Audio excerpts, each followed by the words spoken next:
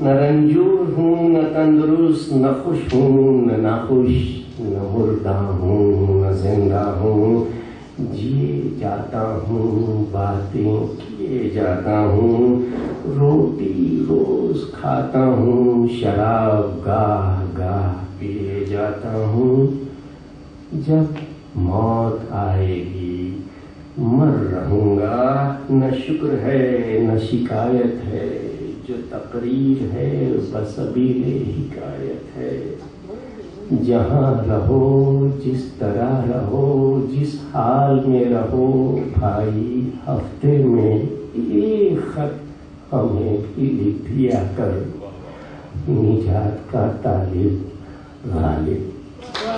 10 کی عمر ہے، 50 برس عالم رنگ و بھو کی ہم نے بھی سیر کی ہے، ابتدائے شباب میں ایک مرشد کامل نے نصیحت کی تھی کہ ہم کو زہد و ورع منظور نہیں، ہم نے مانا فسق و فجور نہیں، کھاؤ پیو مزے اڑاؤ، مگر یہ یاد رہے کہ مصری کی مکھی بنو، شہر کی مکھی ہرگز نہ بنو۔ سو میرا اس نصیحت پر عمل رہا، بھائی کسی کے مرنے کا وہ غم کرے جو آپ نہ مرے، کیسی اشک فشانی کہاں کی مرثیہ خوانی، آزادی کا شکر بجا لاؤ غم نہ کھاؤ، اور اگر ایسی ہی اپنی گرفتاری پر خوش ہو تو بھائی چننا جان نہ سہی منا جان سہی۔ ہے جب میں بہشت کا تصور کرتا ہوں اور سوچتا ہوں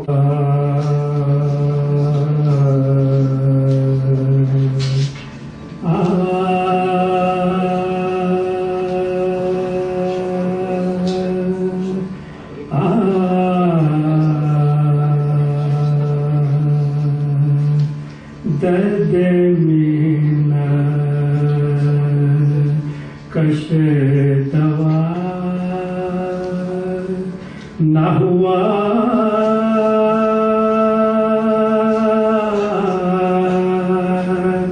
من اچھا ہوا برا نہ ہوا، درد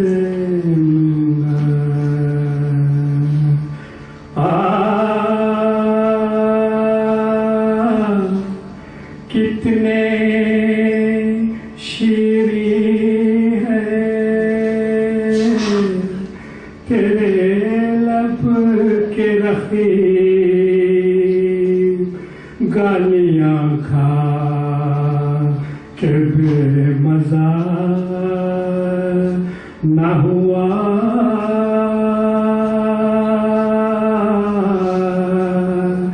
گالیاں کھا کے بے مزہ نہ ہوا، درد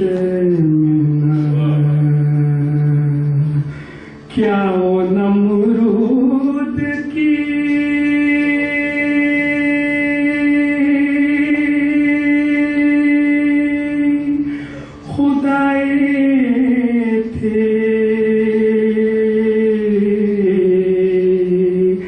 بندگی میں میرا بھلا نہ ہوا، بندگی میں میرا بھلا نہ ہوا، درد کچھ تو پڑھیے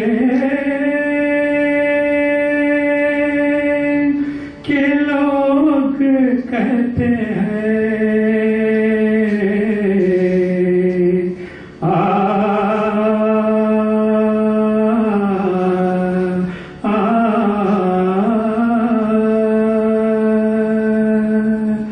کچھ تو پڑھیے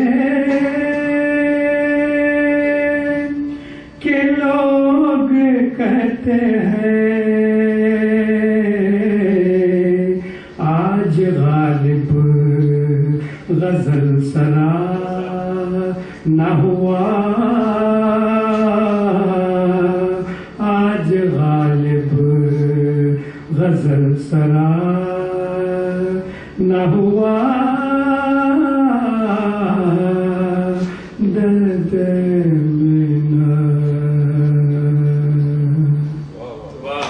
کے بعد غالب خط کا جواب لکھنے بیٹھے ہیں. پھر خط آتا ہے کہ اللہ نے جو بیٹا دیا تھا وفا تھا، وہ اچھی روح اور اچھی قسمت لے کر آیا تھا، وہ یہاں رہ کر کیا کرتا.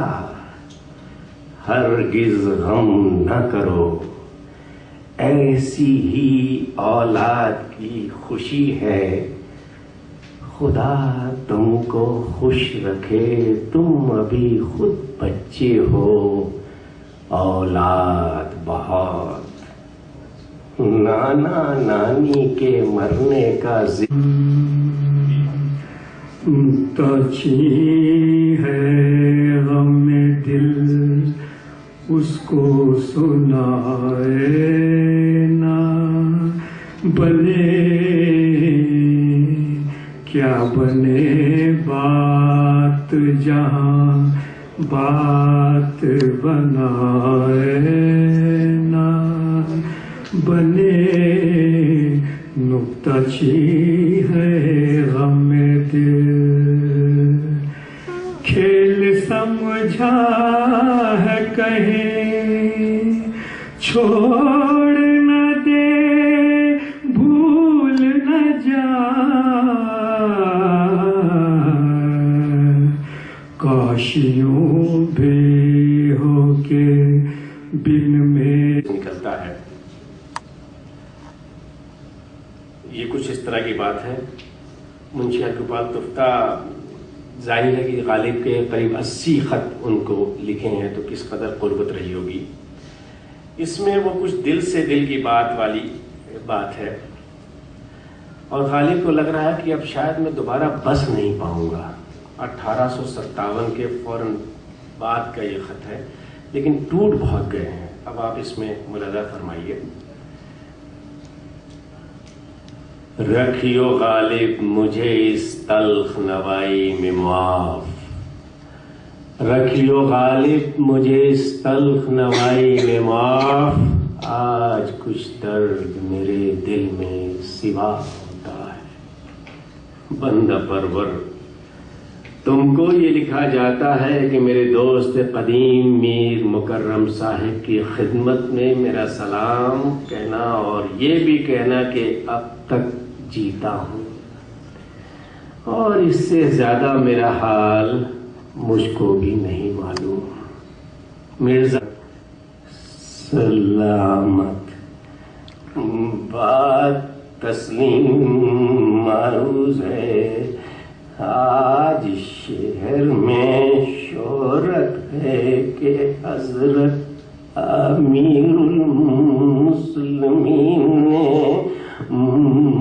مفتی صدر الدین مرحوم کی زوجہ کو 500 روپے ان کی تدفین کے واسطے رامپور سے بھیجے ہیں. فقیر کو بھی توقع ٹھہری کہ میرا مردہ بے گورو کفن نہ رہے گا. میں اپنی حقیقت عرض کرتا ہوں، آخری عمر میں 3 التماسیں ہیں آپ سے. تمام خواتین و حضرات کا اپنی طرف سے اور غالب کی طرف سے شکریہ ادا کرتا ہوں. خدا حافظ.